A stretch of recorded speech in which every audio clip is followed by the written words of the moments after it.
తాను కాంగ్రెస్లోకి వెళ్లేది లేదన్నారు మాజీ మంత్రి బీఆర్ఎస్ ఎమ్మెల్యే మల్లారెడ్డి. 72 వయసులో తానెందుకు పార్టీ మారతానని ఎదురు ప్రశ్నలు వేశారు.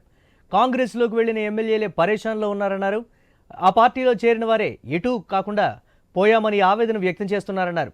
జమిలీ ఎన్నికలు వస్తే తాను ఎంపీగా పోటీ చేస్తానని, బీఆర్ఎస్ నుంచి పోటీ చేయడానికి తన కుటుంబం నుంచి 4 సిద్ధంగా ఉన్నారన్నారు మల్లారెడ్డి. మల్లారెడ్డి కామెంట్స్కి సంబంధించి మరిన్ని అప్డేట్స్ మా స్పెషల్ కరెస్పాండెంట్ స్వామి మరిన్ని అప్డేట్స్ అందిస్తారు.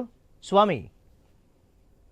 మురళి, బీఆర్ఎస్ పార్టీ ఎమ్మెల్యే మాజీ మంత్రి మల్లారెడ్డి అసెంబ్లీ లాబీలో చిట్చాట్ చేస్తూ ఇప్పటికే బీఆర్ఎస్ పార్టీ నుంచి కాంగ్రెస్ పార్టీలోకి వెళ్లినటువంటి ఎమ్మెల్యేలు పరేషాన్లో ఉన్నారు. ఒకవైపు బీఆర్ఎస్ పార్టీ కూడా వాళ్ళపైన లీగల్ ఫైట్ చేస్తూ వారిపైన అనర్హత వేటు వేయడం కోసం ప్రయత్నం చేస్తున్న నేపథ్యంలో అందరూ కూడా తాము ఇంకా బీఆర్ఎస్ పార్టీలో ఉన్నామంటూ కొందరు మంది ఎమ్మెల్యేలు సుప్రీంకోర్టులో అఫిడవిట్ దాఖలు చేయడాన్ని మల్లారెడ్డి ఒకవైపు దాని గురించి మాట్లాడారు. మరోవైపు తాను 72 వయసులో ఇప్పుడు పార్టీ మారి ఏం చేయాలి, తనకు బీఆర్ఎస్ పార్టీకి ఉన్నటువంటి అనుబంధం దృష్ట్యా తన పార్టీ మారే అవకాశం లేదు, కేవలం ప్రభుత్వంలో ఉన్నటువంటి కాంగ్రెస్ నేతల్ని తన ఇంజనీరింగ్ కాలేజ్ మెడికల్ కాలేజ్ సంబంధించినటువంటి పనుల కోసం మాత్రమే వాళ్ళ కలిశాను తప్ప పార్టీ మారడం కోసం కాదని చెప్పేసి కూడా మల్లారెడ్డి మాట్లాడారు. మరోవైపు జమిలీ ఎన్నికలు వస్తే తన కుటుంబం నుంచి నలుగురు పోటీ చేయడానికి సిద్ధంగా ఉన్నారు. తాను ఈసారి ఎంపీకి వెళ్తాను, ఎంపీ స్థానానికి పోటీ చేస్తానని చెప్పినట్టు మల్లారెడ్డి తన కుటుంబంలో తన కుమారుడు భద్రారెడ్డి, ఒకవైపు మహేందర్ రెడ్డి, మరోవైపు తన కోడళ్ళు కూడా అందరూ కూడా ఎన్నికల్లో పోటీ చేయడం కోసం సిద్ధమవుతున్నారు.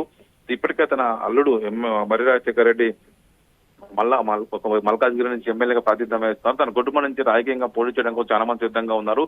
పార్టీ మారాల్సిన అవసరం తమకు లేదని చెప్పేసి మాట్లాడినటువంటి మల్లారెడ్డి ఇప్పటికే బీఆర్ఎస్ పార్టీ నుంచి కాంగ్రెస్ వైపు వెళ్ళినటువంటి ఎమ్మెల్యేలు చాలా మంది పరేషాన్ అవుతున్నారు. వారికి అక్కడ ఏమాత్రం ఇమ్మడలేకపోతున్నారు. అక్కడ వెళ్ళినటువంటి వారికి ఏ ఉద్దేశంతో వెళ్ళారో అక్కడికి అది కావట్లేదని చెప్పేసి వారిని ఉద్దేశించి పరోక్షంగా మల్లారెడ్డి వ్యాఖ్యానించారు. ఇప్పటికే పార్టీ మారినోళ్లే పరేషాన్ అవుతుంటే ఇంకా నేను మాత్రం పార్టీ మారే అవకాశం లేదు, కానీ ఈ వయసులో పార్టీ మారడం కోసం నాకు అలాంటి ఆలోచన కూడా రాదని చెప్పేసి కూడా మల్లారెడ్డి స్పష్టం చేశారు. మురళి.